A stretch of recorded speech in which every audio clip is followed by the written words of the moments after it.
Hello. All right, so we're on. Yes, my name is Dennis. I'll kick this affair off by doing some basic backgrounds on why we decided to do what we ultimately did. See if I can change here. Yes. So this is the SUNET network. I listed some points here to give you some sort of scale of how large and what the scale actually is of the SUNET network. So it's a regional Swedish network. You have around 115 connected organizations, not a million users yet, but we'll see. Around 50 sites, slightly more than 100 routers. We have even more now because we haven't decommissioned everything yet, but yeah, around that number.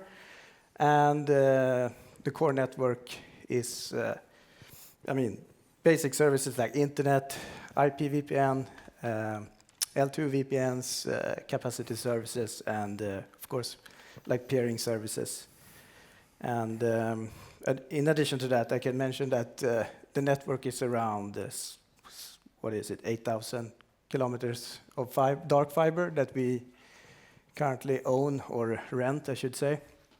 And we also provide a bunch of capacity services in the form of alien waves, spectrum services.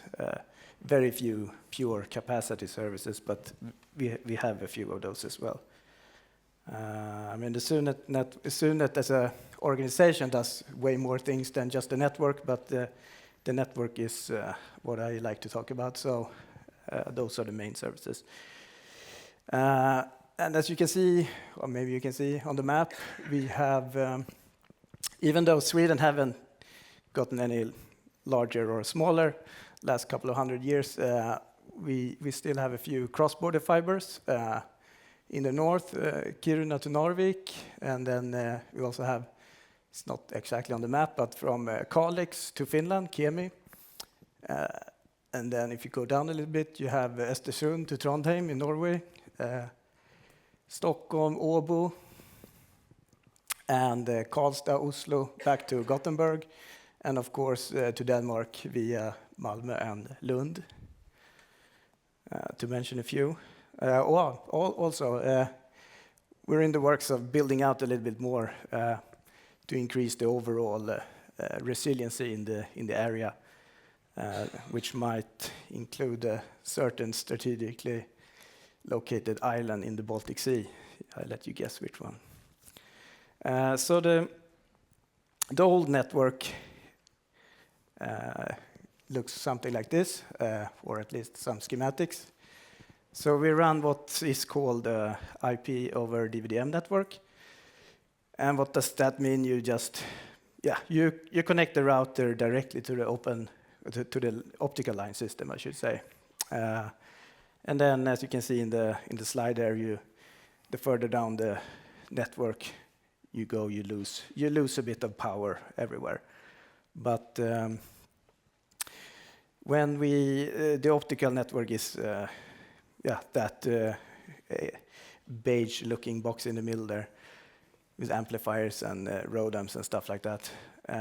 We run what is called flex grid or gridless, which means that you can utilize the optical spectrum more freely. You can choose the spacing of your channels and stuff like that. So it's not, there's no filters in that sense in the network. It's also colorless, which means that you can, any router in the network can receive or send on the whole spectrum. So you can reroute channels and stuff like that. And there's some quick facts there, like 47 universities, they run the 480 box, and there's a bunch of point of presence locations there with MX960s, which is like the workhorse router. And then you also have these funny looking refrigerator size routers that's still doing their thing for a while. But as you can see, we have, they're not on the picture there, I see that now, but there's this 10,003 router 204 MX80, So they're even smaller. So we have more or less the whole portfolio from the smallest to the overly sized router as well. So this was what we had more or less. Let's see. So this, I'm just going to say that this could obviously be a little bit improved in power and size, footprint, of course.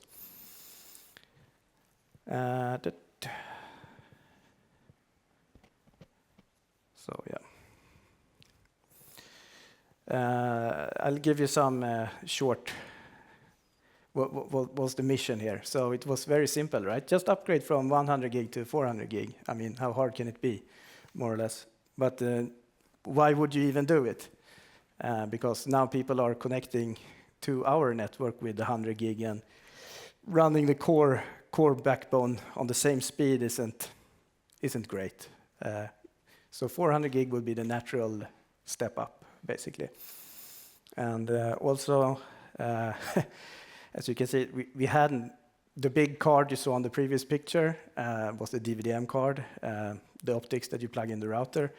Those weren't officially supported anymore in the current routed platform, so that's obviously not great either. So we kind of extended the support a little bit, but funny story is that when we first got the network, then there was basically only one software version you could run on it. And now we're basically back to only having one release. The new releases, they'll probably work, right? But there's no support for it, so the regression tests and everything is non-existing. And the second bullet there is, I mean, it's very old equipment, basically, and that's, yeah, you don't want to have a overly old platform, of course. And another important thing is that there's no way to increase the bandwidth. Of course, there are ways to do it with the old platform, but no reasonable way or cost-effective way. I mean, I think we actually looked at how would you put in 400 gig in a MX router that we have today, and I think you can maybe reuse the power supplies if you're lucky, but the rest will need to be replaced. So it's not that great. And then you still had to buy additional DCI or other transponder devices. And another thing that has popped up for many years is the network controller that we run today. I mean, it's been working very well. We had it for many, many years. So we poured in a lot of time and effort in that product. But it is a product, and we buy it from someone. And it has been reasonably priced, I would say. But lately, or not lately, but they got acquired by another company, and the licensing model has been more expensive. So that money is always worth something, right? Also, it would be fun to see what you could do, how you can move forward. So, I mean, that would essentially mean that, okay, you can go from vendor lock-in and engineering lock-in to only an engineering lock-in if you do it yourself. And that sounds like a great plan, right? So, yeah, some geniuses decided that, I mean, how hard can it be not to just buy a network controller anymore? I mean, it should be easy, right? There's ways we can solve this, but seriously, we've been looking at different alternatives, or there's a lot of tools out there, but does it fit? I don't know. Let's see.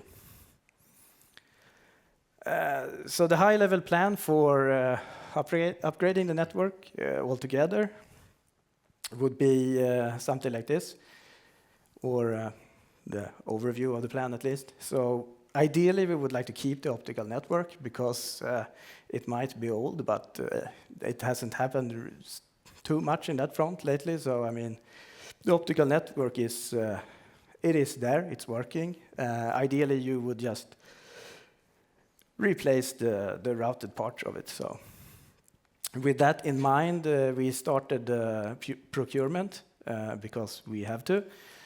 And that's also a story in itself, but for new routers and optics. So ideally the optics we would get would be enough to basically replace the old network. They would have to be coherent and stuff like that. And also it was decided that we should actually try to do a network automation tool ourselves, but more on that later. And another quite important thing is there that since we did not rebuild that much of the network, we more or less kept the old topology. Then we used the old network as is to sort of create a new source of truth for the new network. So basically, you export the ISIS database and you run a whole slew of Python scripts on it, and at some point you end up with some kind of data that you think this is probably going to work, and then you save it. And in our case, it's a pretty large JSON file, basically. And then once you have that information, then we feel pretty confident that this information is all we need, right? So the automation tool, it might be there or it might not be there, but you can still use the data and push the configuration to the devices. It should be doable. Worst case, you'll do it more manually than automatically. Oh, it's another slide of the plan here. So the plan was longer. So overview, you would deploy the new, also another thing that we decided was that if we can build it like this, we can build a new network completely in parallel with the old network. You don't need to remove or add anything, basically. Of course, you add new wavelengths and stuff like that, but no physical repatching or adding or removing any blocks, except for the new routers and optics, of course. So that also means that you could migrate the services and customers and universities and everything completely in parallel, as long as we do connect the old network and the new network in a few strategic places, so we have connectivity between everything.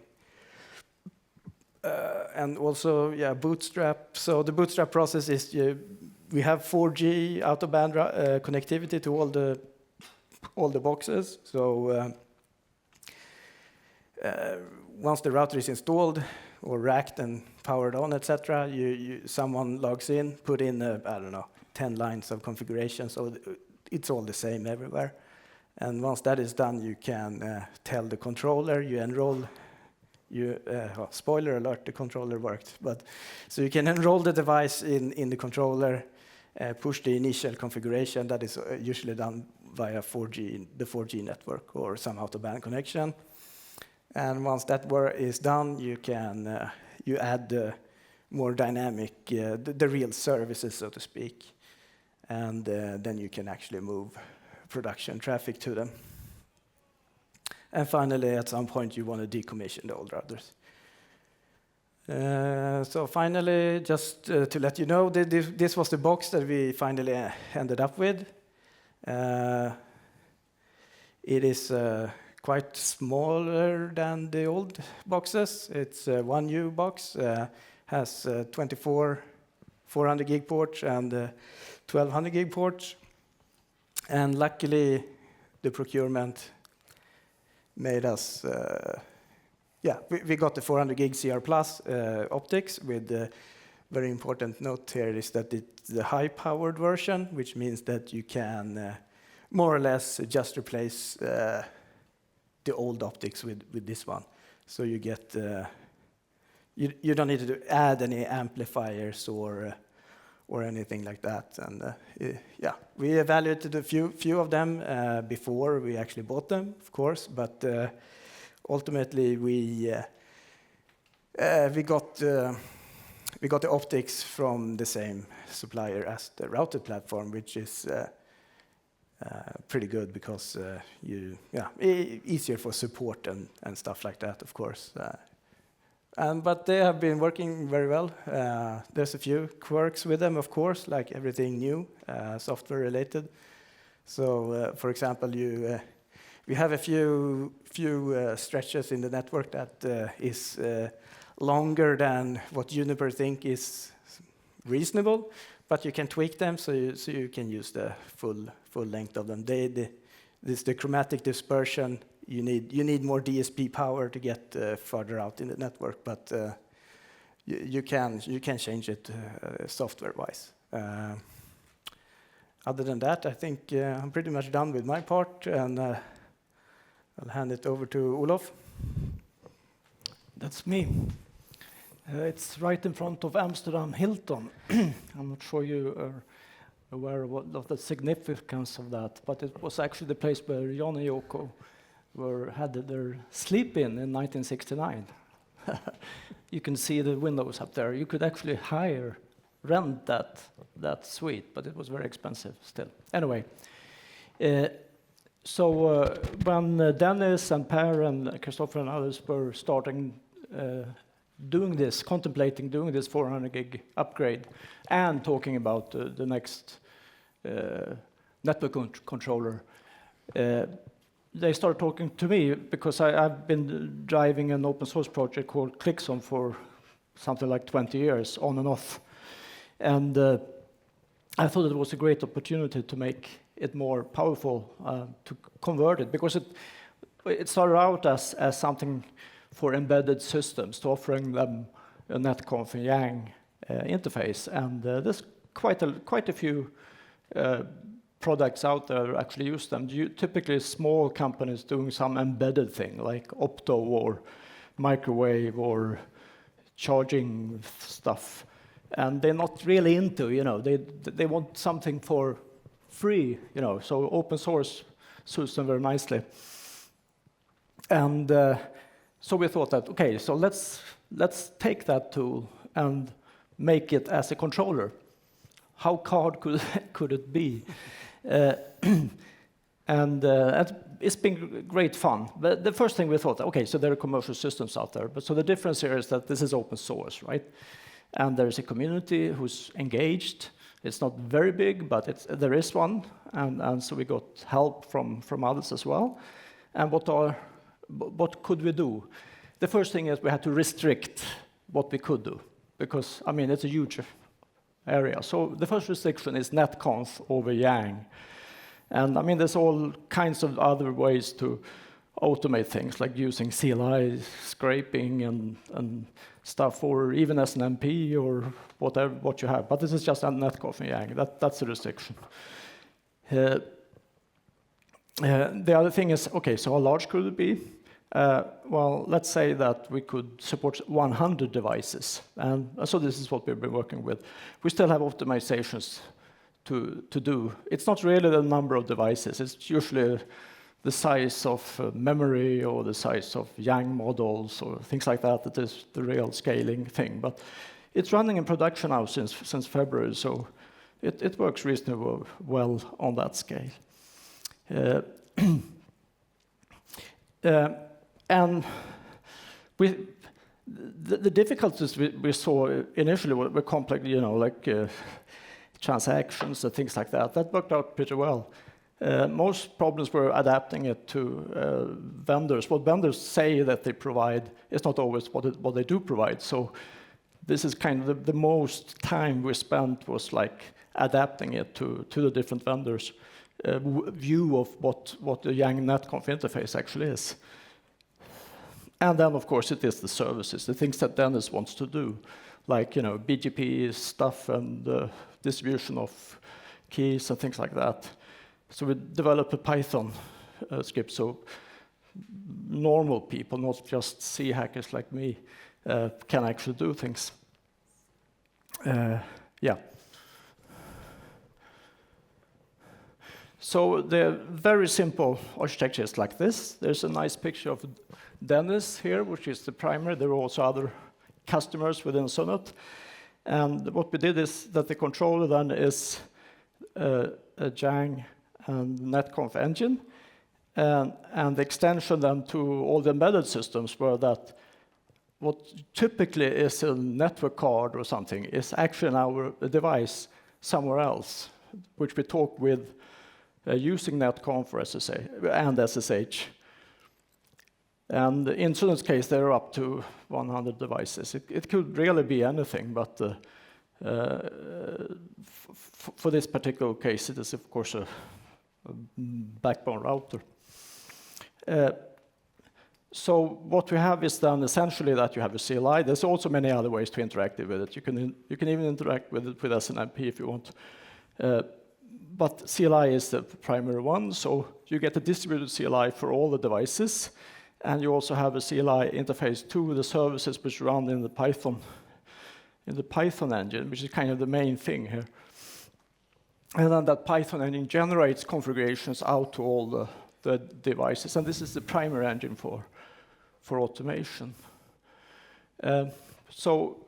And the features then is, like I said, it's Yang models, it's an interactive CLI, state-of-the-art stuff. The big thing there is really that you have a distributed CLI for all devices, regardless of the Yang model, so you can have multi-vendor and multi-model devices. And I think we've been pretty successful after we had to adapt to the different. Every time you bring in a new vendor, you have to make some adaptations to the interfaces. It's a lot of IP on the commit transaction semantics. It's complex, right? You'd have to push out all the configurations so that validate them, commit them, and doing a rollback, for example.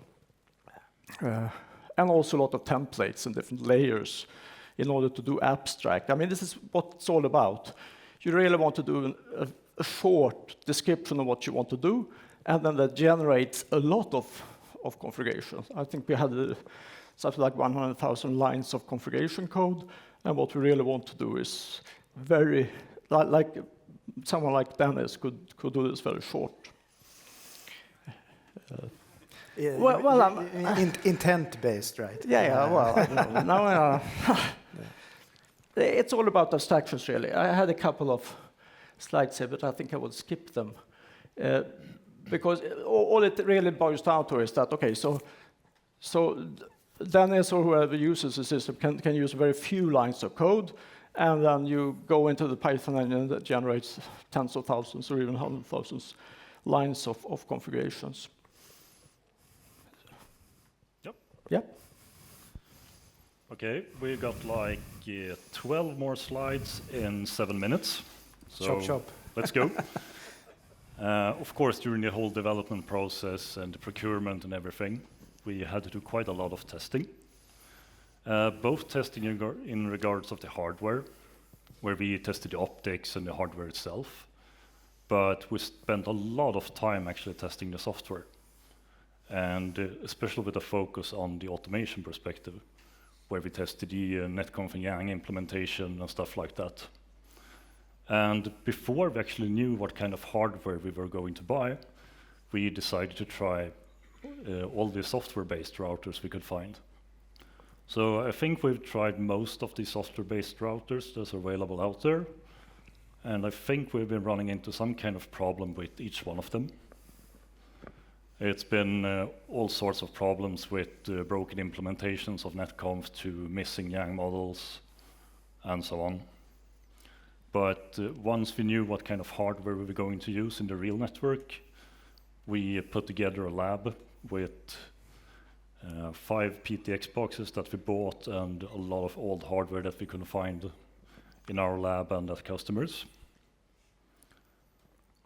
Skip that one. When the controller and everything started to be mature, we crafted together a plan of how to actually go live with the network. So we decided to do it in 3 phases. Install the routers. We installed the physical equipment with help of an external company and with help of the customers at the universities, for example. So that's why we had to put together the book Tot installera router, because we had to provide some kind of detailed instructions to everyone. And it was quite obvious that some people can only look at pictures and other people can only read text. So we had to provide them both in great detail. Once the physical equipment is installed, we have to deploy the configuration to it. And once the configuration is deployed and working, we of course have to migrate the customers from the old network to the new one as smooth as possible. This is the delivery of the new equipment. For some reason, we always manage to get big deliveries on the day before big holidays. So this is the day before Christmas, late in the afternoon. A happy man from Amsterdam showed up with 1,600 kilos of equipment. It was a great evening. Yeah, but that guy actually had a backlift. You remember the other one? Yeah, the other one didn't. So Then we had to carry even more yes. Let's go ahead. So this is basically a picture of how much space we will save by deploying the new equipment. I can say that we save an equal amount of power as in space. The deployment, so everything is connected over 4G. We have the huge JSON file, which we treat as a source of truth, where we have the all information about interfaces, host names, wavelengths, whatever. And also Dennis put together a fancy Python script. So when the routers were connected over 5G or 4G, we could use it to actually bootstrap them and put in some initial configuration. Once that was done, we could connect over the real management interface instead of the 4G interface and apply all the other configuration. So in total, I think we applied like 5,000 lines of configuration per router. And now it's even more, something like 7,000 lines. And this was entirely done with the controller we built. So here we see a flow of how everything was done, where we took the data from the old network, put together templates with netconf configuration, which in the end was expanded to a lot more configuration. And an example of them is deployment script. But the migration itself, once we had bootstrapped routers, we used the controller to actually apply the real configuration or the services. A service can be anything, any kind of dynamic configuration, like BGP peering, different kinds of filters, users, etc. And also filters that should be updated automatically. So for example, updating prefix filters and stuff like that every night. And once that configuration was working, we moved the physical connectors from the old routers to the new ones, and also moved the traffic. And once the traffic is moved, the customer is live with the new equipment. We learned a few lessons from this. Feel free to fill in if you have anything. It's always the software that's broken, right? Yeah. That's what we know. Yes. Well, we had a few dead routers as well. That's true. But we had a few memory leaks in the router software that caused a lot of problems. We found out that there were quite a few broken Yang models in UNOS. So it was totally missing Yang models for temperature sensors, for example. And the models for MACsec was, I think they supported a key length of like 20 characters or something like that. We also had a few problems with the 4G connections and quite a lot of other things. As Olof said, we found out that it's quite hard to optimize the whole thing. From the beginning, everything took quite a large amount of memory, so we spent a lot of time optimizing it. What's left to do? Well, we're part of an organization named Nordinet, so we will migrate them to use SNC as well. We have to put together more services for random things we're using from day to day. And a big thing is to do integration with our external or internal systems, like the real network inventory. And decommission the old routers. So for example, we have to get that thing out of the office again. That picture is from when it was installed. And that's Yeah. it, 30 minutes. It doesn't come in parts. Nope. I'd like to just very shortly say that the controller that was developed during this, it's meant to be used also by other organizations, and that kinds of the motivation for this. And there are others already using it, and there's a community for it. So if anybody's interested, please chime in. You're welcome. Yep. Do we have any questions for SUNET? Question right in the middle, just here, please. Hi. When you use the 4G connection, do you have a firewall or in between, or how will you protect? They're dial home, VPN dial home. Okay. So yeah, you just plug them in and then you reach them. If not, there's no signal, right? I think it's just WireGuard calling a server in our cloud, you know. So. And there was one from Menti actually about if you had problems with 4G coverage at any of these sites. Yes. Any follow-ups? We bought huge antennas that we never used. But yes, I think we changed from like Tele2 to Telia or something. And, you know, there's always issues with that, for sure. Okay. Well then, please join me in thanking SUNET for a fantastic presentation. Thank you so much, guys.